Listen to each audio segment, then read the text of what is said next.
Bueno, hay un poder, hay un intento, más que un intento, ya es una realización, de reingeniería social. ¿Qué es la reingeniería social? En pocas palabras, es volver a construir la sociedad. Y yo le agrego anticristiana porque tiene esa característica. Anticristiana, volver a rehacer la sociedad en base a valores anticristianos. Y eso lo venimos viendo desde hace tiempo, pero con mucho más énfasis a partir de la caída del muro de Berlín y la unificación, digámoslo así, a pesar, bueno, se pueden hacer muchos matices, pero bueno, a pesar de la aparente oposición entre un país, un gobierno, otro gobierno, la uniformación, la uniformidad en base a unos puntos o a unos temas más o menos claves. Entonces,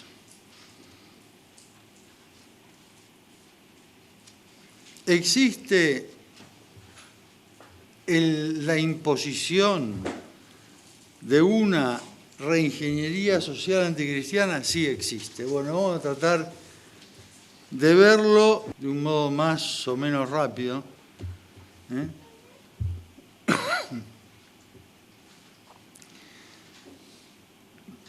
Caídas prácticamente todas las fronteras, y con unos objetivos comunes. ¿Cuál es el gran escollo que encuentran estos señores, estos ingenieros sociales, para conseguir la unidad total? Pues el escollo es el de siempre, el escollo es la religión, y en concreto la religión cristiana.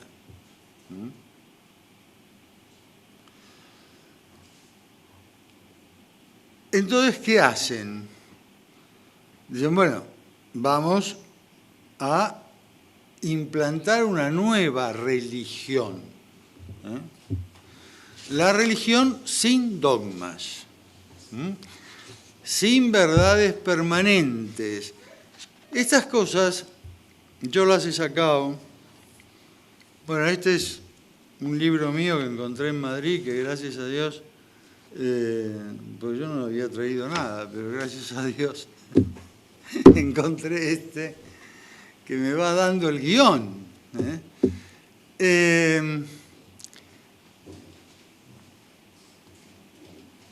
Hagamos una religión sin dogmas. Todo esto lo he sacado de documentos oficiales de las Naciones Unidas y de todas las organizaciones, son muchísimas, y van como autogenerándose.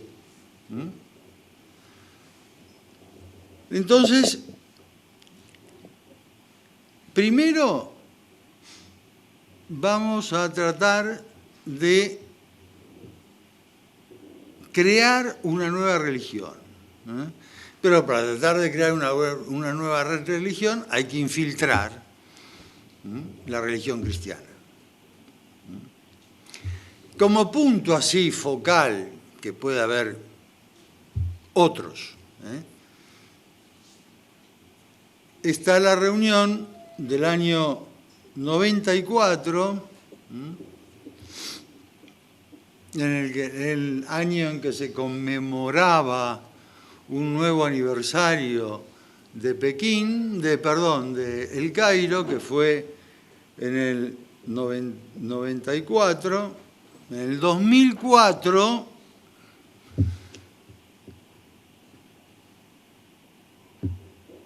preparándolos la sesión especial de la Asamblea General, hubo en Holanda una reunión del Fondo para la Población, de la UNESCO, patrocinada, por supuesto, por el gobierno de Holanda, y de varias organizaciones más. ¿A qué conclusión se llegó? Señores, hemos de conseguir que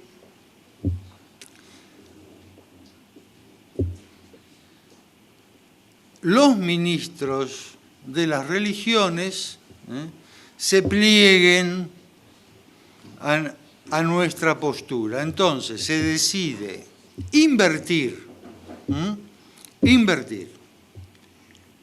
más recursos humanos y más recursos materiales a fin de convencer a los ministros de las religiones. Cuando hablan de ministros de las religiones, hablan de religiones cristianas y en concreto de la religión católica.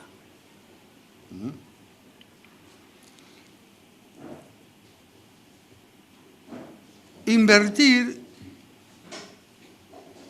recursos humanos y recursos materiales, ¿para qué? Para que democraticen su discurso en temas de salud sexual y reproductiva. ¿Qué es democratizar el discurso en temas de salud sexual y reproductiva? Democratizar el discurso en temas de salud sexual y reproductiva es directamente que, bueno, de una forma o de otra, los ministros católicos vayan aflojando en temas de sexto y noveno mandamiento y los otros también. Entonces, esto está en los papeles oficiales de esa conferencia que precedió a la Magna Asamblea para conmemorar el 10º aniversario de El Cairo. Y de ahí lo saco yo, no lo saco de las elucubraciones de algún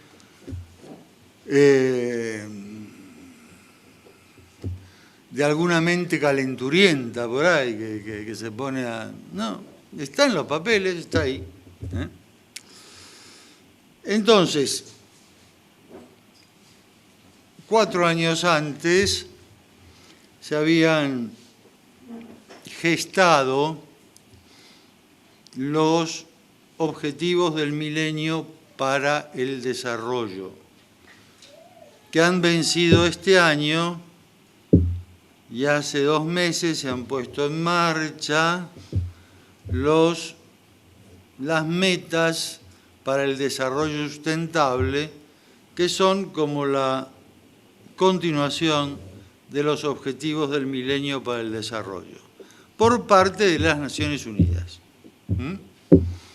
Bien, entonces, en los objetivos del milenio para el desarrollo, absolutamente inicuos, como son también, a pesar de lo que pueda decir mi compatriota Monseñor Sánchez Orondo, como que es el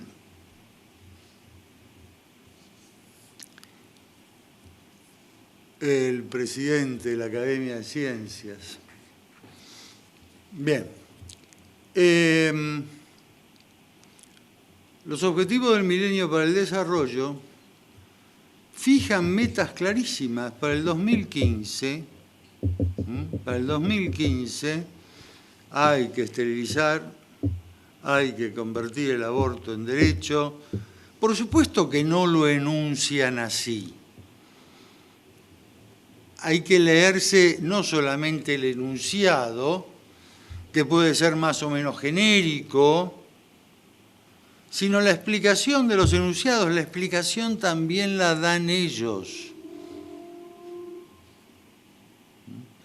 En los documentos, tanto de los objetivos del milenio como de las metas para el desarrollo sustentable, figura el enunciado general. Y después, distintas metas que hacen referencia a ese enunciado. No solemos los medios, perdón, los medios no suelen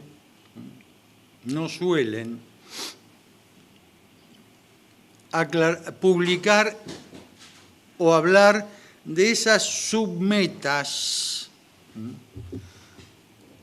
sino que hablan de los enunciados. Los enunciados son todas palabras buenas, pero después uno va, submeta 3, submeta 5, del enunciado segundo, cuarto, bueno, y es claro, dice, bueno, acá hay que implantar la salud reproductiva antes del 2015, y además salud reproductiva con derechos reproductivos. Lo dice claramente. ¿Por qué mi referencia a Sánchez Orondo? Porque cuando ahora ha firmado él el documento, cosa que no pasó antes, no pasó en el 2000, ha firmado él el documento de objetivos para el o metas para el desarrollo sustentable, que estarán vigentes hasta el 2030, porque van de 15 en 15 años.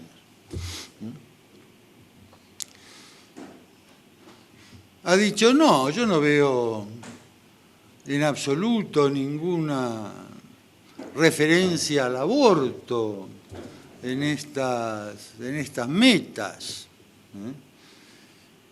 Lo ha firmado en nombre de la Santa Sede, aclaro.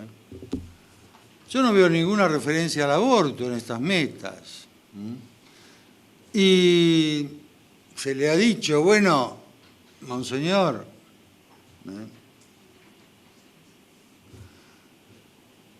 salud reproductiva es aborto. Es evidente. Ya las leyes de salud reproductiva no esconden, como antes, como las primeras, en cualquier país, no hago referencia a en cualquier país, no esconden el tema aborto.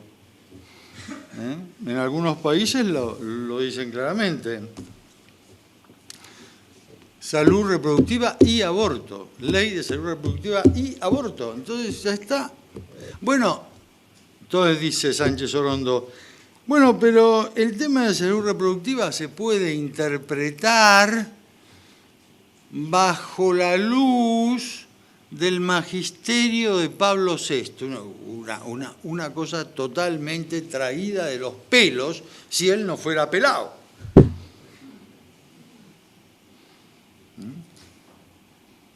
Viajamos en el avión de Roma a Madrid, ahora hace 4 días, veníamos en el mismo avión. Bueno, claro.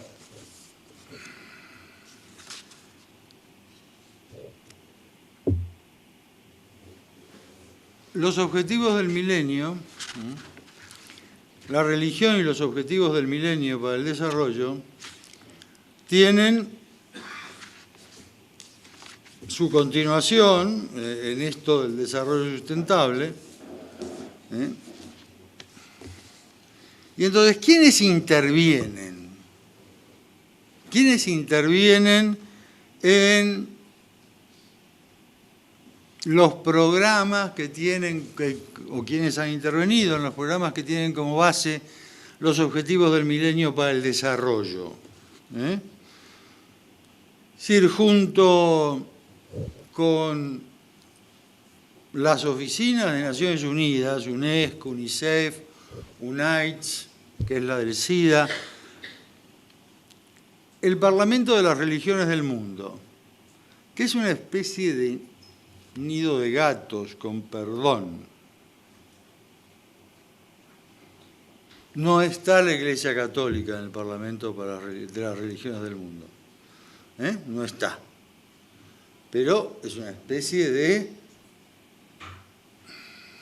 Bueno.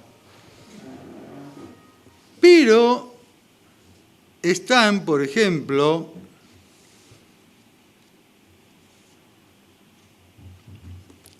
la Universidad de Georgetown,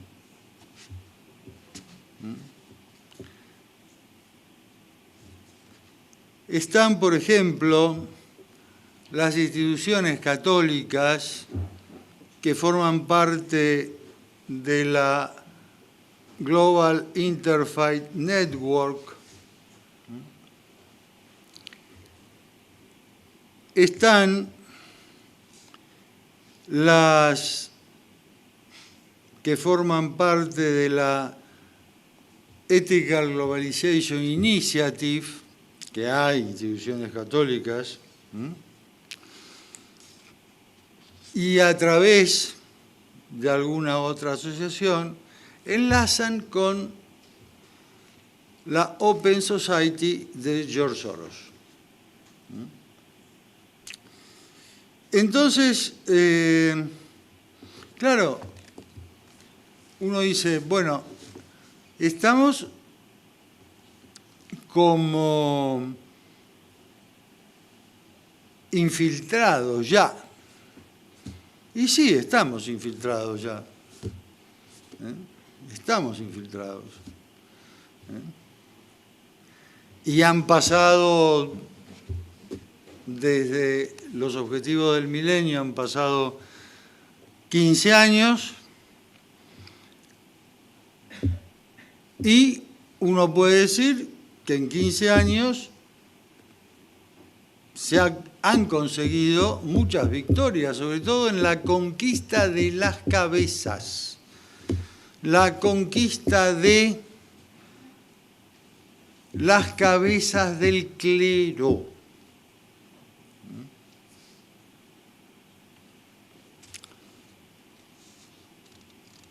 Por ejemplo, una institución, Religiones para la Paz. Religiones para la Paz, que está metida en esta cuestión de los objetivos del milenio.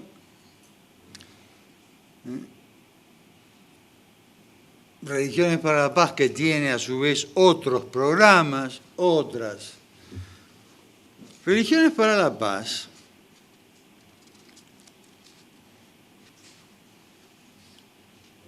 con apoyo de Naciones Unidas, busca la creación de una nueva religión universal para una nueva era dorada de armonía, prosperidad, paz y justicia. El texto base de esta albóndiga, con perdón, religiosa, se compone de pasajes bíblicos de las profecías de Isaías, las profecías de Zoroastro, las promesas del Corán, la visión Sikh, la doctrina Jaín, las teorías de Confucio, del budismo, del taoísmo, del sintoísmo y las escrituras Bahá'í. Y por supuesto, como no podía faltar la mención de los pueblos originarios, la religión Sioux. Bueno, todo eso mezclado compone esta nueva Biblia de religiones para la paz. Ahora, uno va a decir, bueno, ¿quiénes están ahí?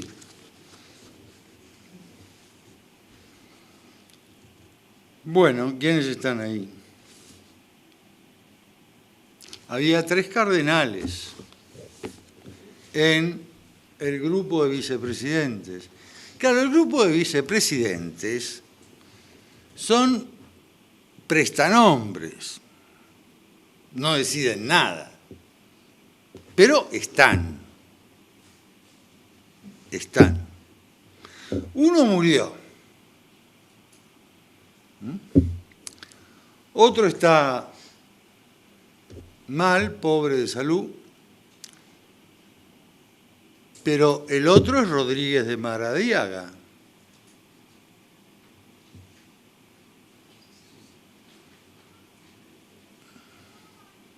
Rodríguez de Maradiaga, que es ahora, en este pontificado, del grupo de los 8 cardenales, parecería que tienen mucha base en el Vaticano, no lo sé. Entonces, claro, ¿estamos infiltrados? Sí, estamos infiltrados. Religiones para la Paz recibe donaciones del Catholic Relief Service, que es la Cáritas norteamericana, de la Latin American and Caribbean Regional Office, que es una parte del Catholic Relief Service que se dedica a la caridad en América Latina y el Caribe, del Merinol, directamente así, de la congregación Merinol, aparte de recibir donaciones de la USAID, la UNESCO, la UNICEF, el Fondo para la Población, UNIFEM y el Fondo para el Desarrollo de Naciones Unidas, todas estas últimas. Entonces, claro, vamos a ver. No se trata de ponerse en ninguna postura sismática no, se trata de discernir, por ejemplo, uno a quién le da el dinero. Porque, no, yo le doy el dinero a Cáritas, pero ojo, Cáritas hizo suyas los objetivos del milenio para el desarrollo. Por eso saltó la secretaria general de Cáritas, que además, cuando la Santa Sede prohibió o le negó el plácet para que se presentara a un nuevo periodo, se atrincheró, como hacen todos estos, se atrincheró en el Palacio San Calixto, hizo un escándalo, bueno, muy bien. El hecho es que se terminó yendo, pero al año estaba de CEO de The Elders. ¿The Elders qué es? The Elders son 12 ex jefes de Estado, de gobierno, gente que ha estado en el gobierno de Naciones Unidas, los más viejos, significa The Elder. Bueno, ha estado, esta señora pasa de Cáritas al ser la secretaria ejecutiva de The Elders. ¿Y qué pretenden los The Elders? Los The Elders pretenden, son de todas las religiones, pretenden el sacerdocio femenino. Por ejemplo, Jimmy Carter renunció en su momento a la Confederación Baptista del Sur porque no aceptaban el ministerio sagrado o el ministerio, lo que tengan, de las mujeres. Entonces él renuncia. Pero bueno, uno de los puntos de Die Elders es decir, bueno, ministerios sagrados para las mujeres. Y eso, ministerios sagrados, aunque no haya ningún católico, entre los 12 Die Elders, bueno, ministerio sagrado incluye los ministerios sagrados de la religión católica, porque el programa es mundialista. Mary Robinson, que es la abanderada de la homosexualidad, una de las promotoras de los principios de Yogyakarta, que no son todavía un documento oficial de Naciones Unidas y sin embargo sale citado en documentos oficiales de Naciones Unidas, que son la interpretación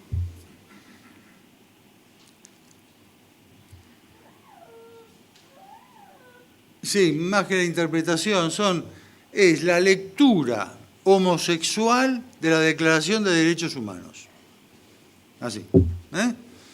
Entonces, bueno, se reúnen en Yogyakarta, es una población de Indonesia, lo hacen, sale a la luz, tratan de imponerlo, no se los recibe. Los argentinos tenemos el triste, entre muchas cosas tristes que tenemos el triste antecedente de haber prestado la sede diplomática argentina ante la ONU para presentar los principios de Yogyakarta en la ONU.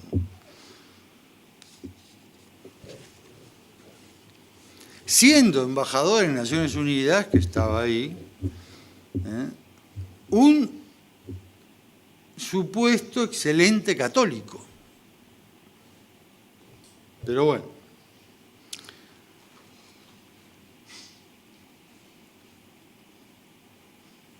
Entonces, Mary Robinson está metida en Die Elders, por ejemplo.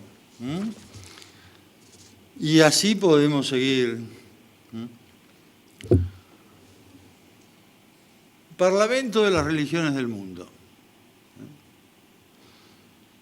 Aquí en España existe el Parlamento Catalán de las Religiones, que depende del Parlamento de las Religiones del Mundo. En el Parlamento de las Religiones del Mundo es donde hace Hans Küng, hace casi 20 años, la presentación de su ética planetaria.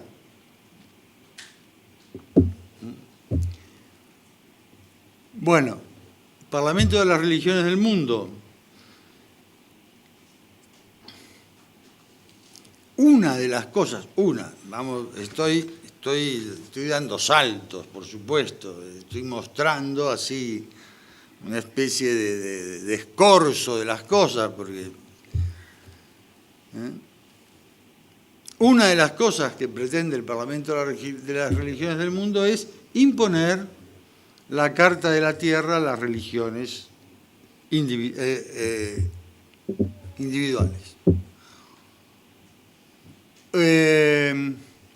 La Carta de la Tierra fue hecha para sustituir los 10 mandamientos, eso lo declaró en el año 92 Gorbachov, uno de sus redactores. Bien, el gran profeta de la Carta de la Tierra, acá en este país, es Federico Mayor Zaragoza, secretario general de la UNESCO, y bueno, el gran profeta en América hispana y portuguesa es Leonardo Boff. Leonardo Boff, que pretende la Carta de la Carta de la Tierra pretende, según ellos, una educación moral y espiritual para una vida sostenible.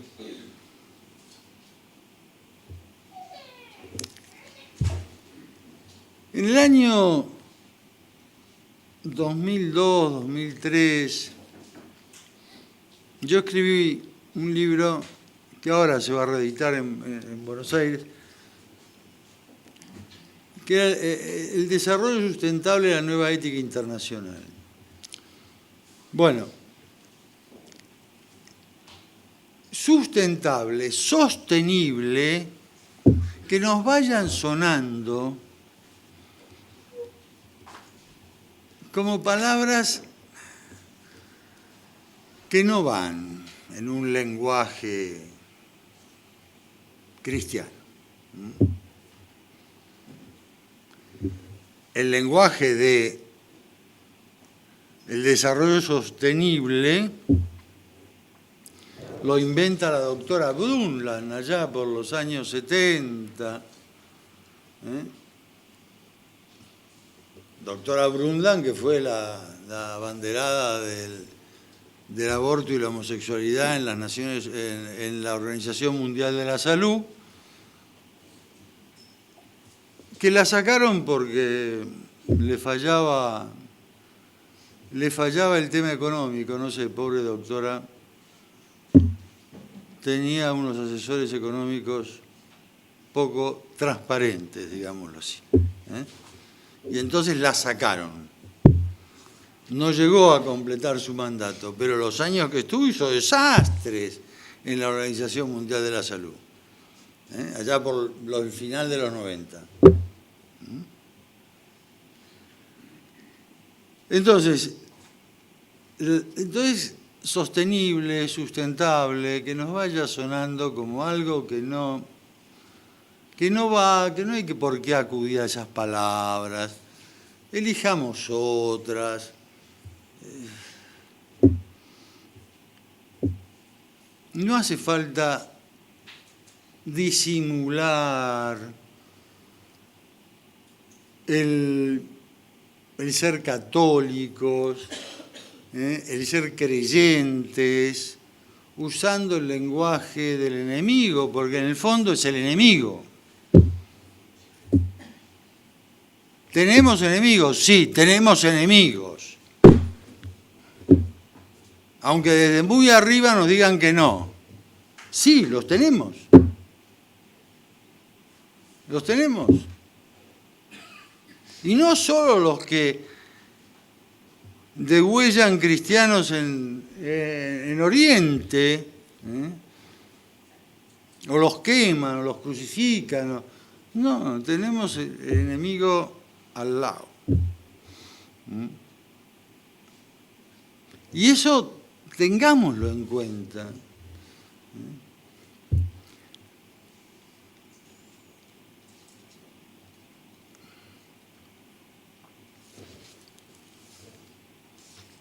Bien.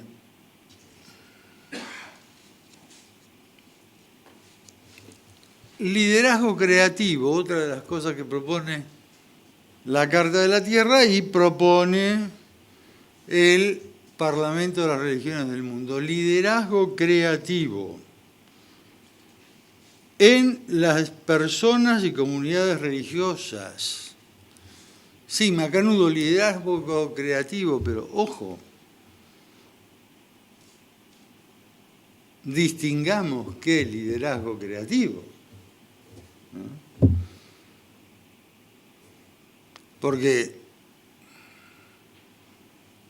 es que no quiero poner ejemplos de nada, pero un sacerdote no puede salir al altar vestido de piel roja.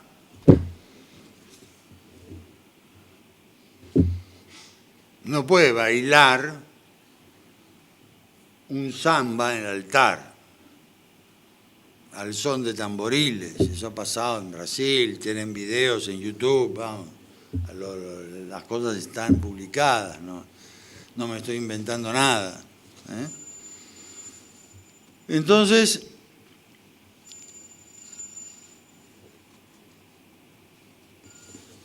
se llega hasta la visión totalmente panteísta que tiene Leonardo Boff y tiene la Carta de la Tierra, al menos en la zona de Latinoamérica.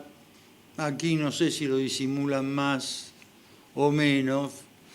Mayor Zaragoza y su Fundación Valores, no lo sé. Pero bueno, entonces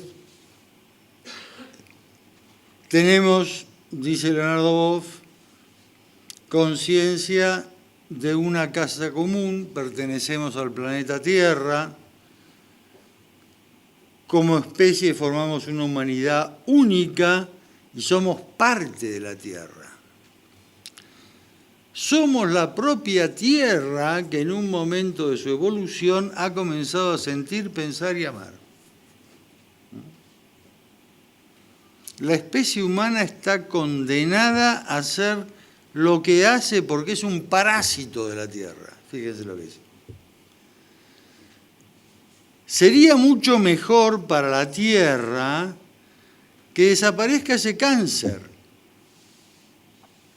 El cáncer de la naturaleza humana que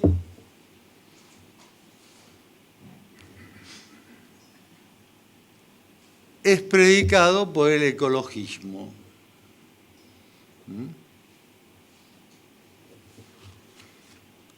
Tengan en cuenta lo que le predicó el cardenal Biffi a Benedicto XVI, cardenal Biffi que ha muerto este año. El anticristo será pacifista, ecologista y ecumenista.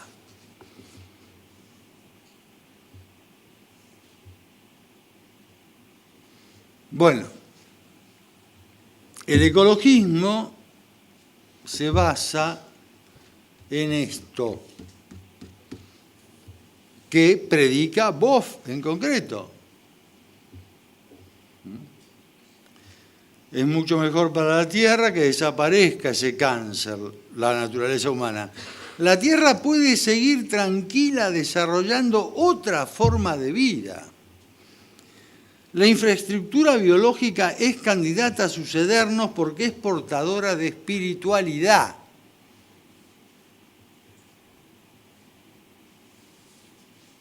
Es decir, vamos a ver, de acá al es decir, de estas palabras al materialismo más ramplón, no hay ninguna diferencia. Y acá, Boff, y con Boff todos los corifeos de la reingeniería social anticristiana, dicen lo mismo. Lo necesario es la espiritualidad, no los credos y las doctrinas.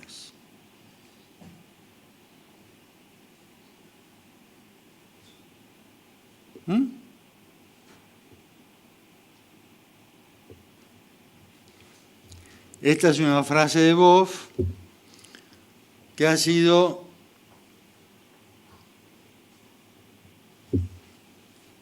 muy,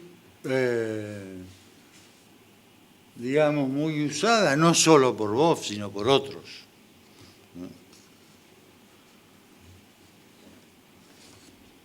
Bien. Entonces, en ese plan de espiritualidad, donde no hay ni credo ni doctrina, cabe todo. Cabe, por ejemplo, que la UNESCO pues recomiende educar a los niños desde los 10 años en la inocuidad del coito anal y el sexo oral e instruirlos en el uso de preservativos saborizados. UNESCO, International Guidance on Sexuality Education. 2009. documento oficial. Pero eso sí, muy espirituales. Muy espirituales. Pero sin credos ni doctrinas. Bien. Por eso Ratzinger decía que el relativismo se había convertido en el problema central de nuestra fe. Bien. A finales de los 80, principios de los 90, la UNESCO publicó un documento que es capital. Nuestra diversidad creativa, la ética global para una gobernabilidad global. Este es el origen, este documento es el origen de todo esto que hemos estado hablando. Lo hizo en castellano, porque fue publicado en Venezuela. No gobernaba Chávez, No unamos, año 91. Pero no gobernaba este señor. Pero empezaron a gestarlo a finales de los 90, a finales de los 80, principios de los 90. Lo publica en el 91. Bien, después vendrá la Declaración Universal sobre la Diversidad Cultural, la palabra diversidad que se ha ido ampliando, hasta que, claro, diversidad es difícil encontrarle un uso y un sentido cristiano. Bien, podríamos seguir aquí las cosas y las cosas, pero yo quiero hacer referencia a lo que dijo Monseñor Luigi Negri hace unos años,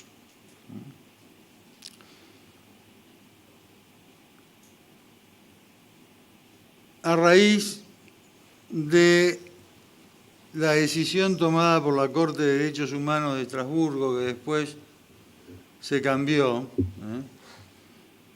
pero en ese momento Luigi Negri decía: el asunto de Estrasburgo en su brutalidad es también consecuencia del demasiado irenismo que atraviesa el mundo católico desde hace décadas, por el cual la preocupación fundamental no es nuestra identidad, sino el diálogo a toda costa. Estar de acuerdo con las posiciones más distantes.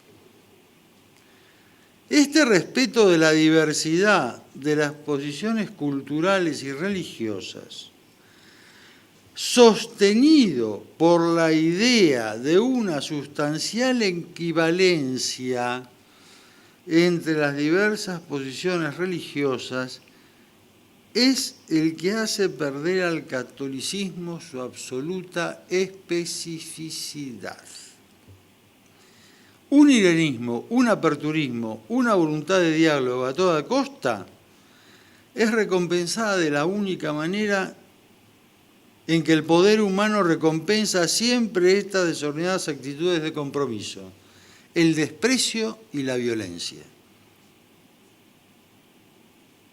Es necesario renovar la conciencia de la propia identidad, de la propia especificidad como acontecimiento humano y cristiano frente a cualquier otra posición. Prepararnos para vivir el diálogo con las otras posiciones no sobre la base de una desmovilización de la propia identidad, sino como expresión última, crítica, intensa de nuestra identidad. Es decir, no arriemos banderas, al contrario, hay que levantar las banderas. Las banderas que tiene el enemigo, que son más o menos aceptables, nos las han robado, dándole una interpretación distinta. Bueno, levantemos las auténticas banderas cristianas y preparémonos para pelear, porque vamos a tener que pelear. Y acuérdense de la frase del cardenal Biffi. El anticristo será pacifista, ecologista y ecumenista. Y está publicado ese libro de meditaciones que le dio el cardenal Biffi a Benedicto XVI. Cuando digamos hablar de pacifismo, que empecemos a sospechar. Igual que de ecología.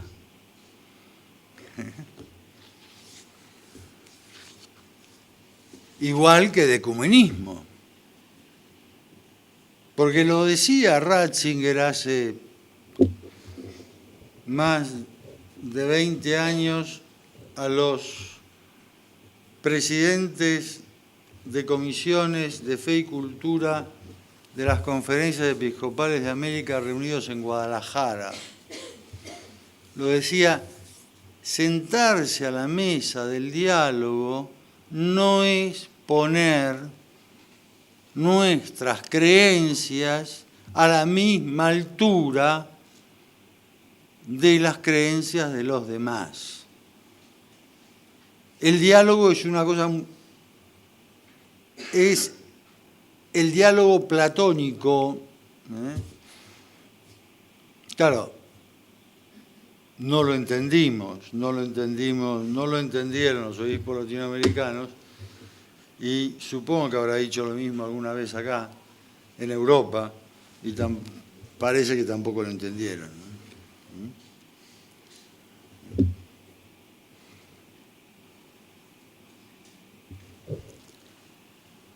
Estamos en una situación seria, yo no diría grave, es seria. Es seria. Seria. Y bueno, habrá que prepararse. Tampoco hay que abundar demasiado. Las 1001 consecuencias de estos temas están a la vista de todos, en todos los periódicos, en todos los telediarios, en todo. Bueno, entonces, recuperemos los valores cristianos, vivámoslos y difundámoslos. Alcemos las banderas. Y por supuesto, no las arriemos porque a los demás les puede caer mal que yo levante la bandera, pero por favor. Yo me acuerdo de una directora de colegio católico, bueno, no era un colegio católico, era un colegio llevado por una asociación católica, pero bueno, hace ya muchos años en Buenos Aires, que me decía, dijo, dio la orden y se cumplió. Bueno, la Municipalidad de Buenos Aires parece, era un rumor que se había corrido, nos va a sacar el subsidio si tenemos el crucifijo en clase. Entonces, vamos a sacarlo. Y dio la orden de sacarlo. Un día llegué yo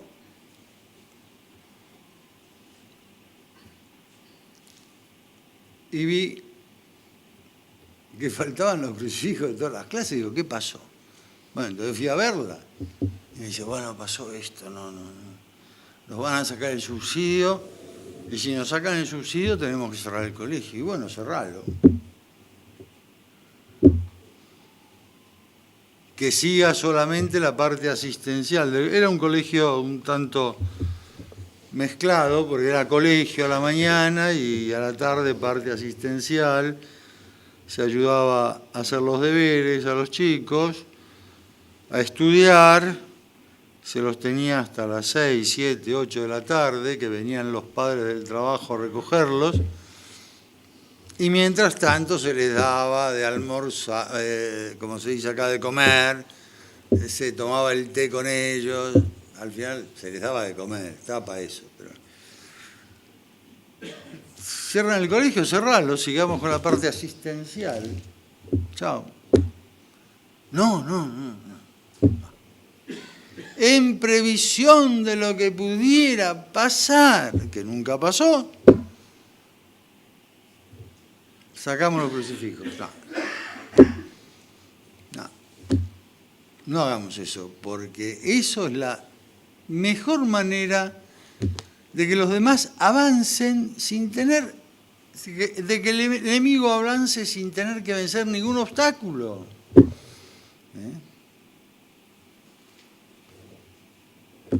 Hablemos claro, no hace falta pelearse para hablar. Hablemos claro. Y pensemos en estas palabras de Luigi Negri, de Monseñor Luigi Negri. Entonces era obispo de San Marino, ahora es arzobispo de alguna ciudad de Italia, no me acuerdo cuál. Pensemos en esas palabras. El demasiado irenismo provoca el desprecio y la violencia hacia nosotros los cristianos. Bueno, señores, son las 9 de la noche, yo les agradezco. Yo les agradezco a todos el haber estado aquí hasta esta hora.